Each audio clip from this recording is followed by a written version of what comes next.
transmitter with a antenna from Ready-Made RC to upgrade my favorite little drone.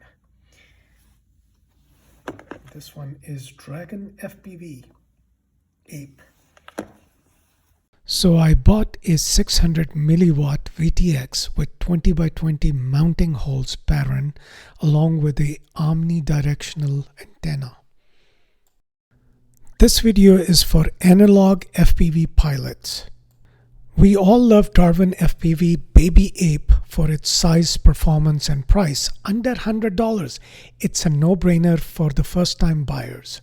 And for me, transitioning from fixed wing to quadcopter could not have been much easier when I flew Baby Ape. Let's leave DJI FPV drone out of this discussion. Like this.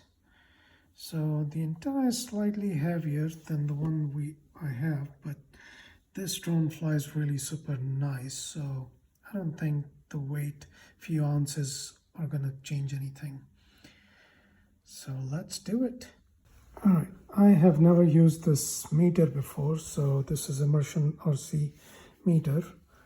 And if I touch the antenna, this is the stock VTX. It's reading about 15 dBm. I had zeroed it out, so that's how it's described right now. So when I go closer to the antenna, it's around 15, 16 dBm. All right, let's see what happened when we replace the VTX.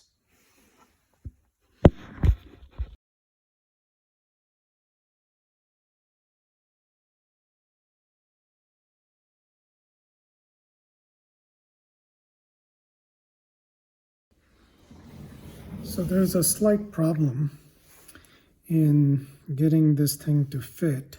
As you can see, the stock VTX has a flat surface, so it can easily go against it.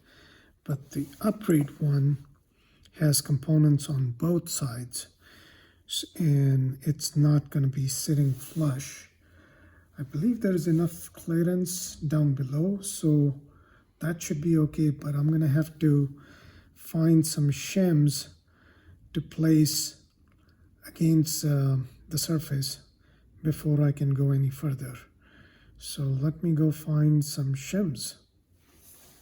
So I was able to fit the new VTX using some tubing that I stole from my gas-powered plane, and I cut it to size carefully, and it kind of gives a little bit cushy, so all in all it should fit in.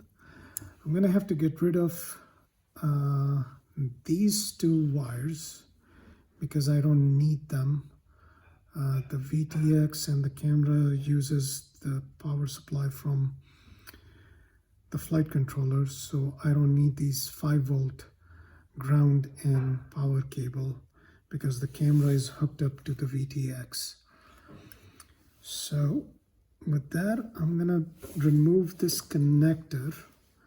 Don't need that connector because the new VTX does not have a connector. So I'm gonna remove this and solder these on.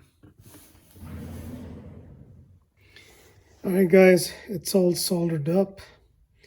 Antenna is connected. I'm gonna power this thing up, and hopefully, fingers crossed, no smoke.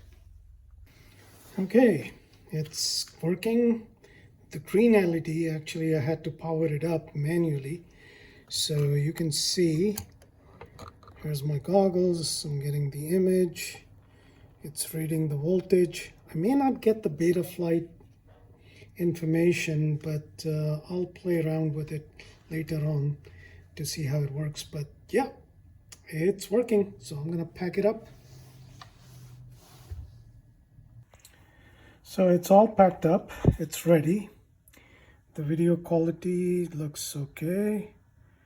I have to fly it to see.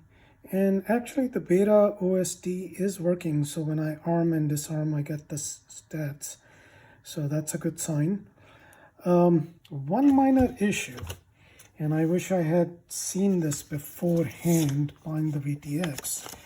If you look at the spec, it says 600 milliwatts at 12 volts, and consumption is about 320 milliamps. So that means that I have to fly this quad with 3S battery. And up till now, I was flying this with this pack. It's a 1000 milliamp 2S battery. So most likely it's not gonna cut it. So I may have to buy some 3S 800, 700 kind of a range battery pack 3S to fly this quad.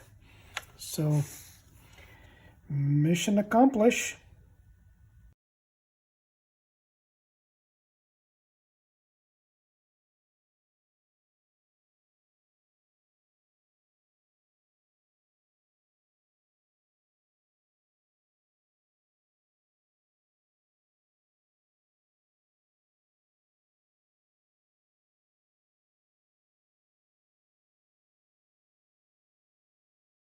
So let's do the RF meter test.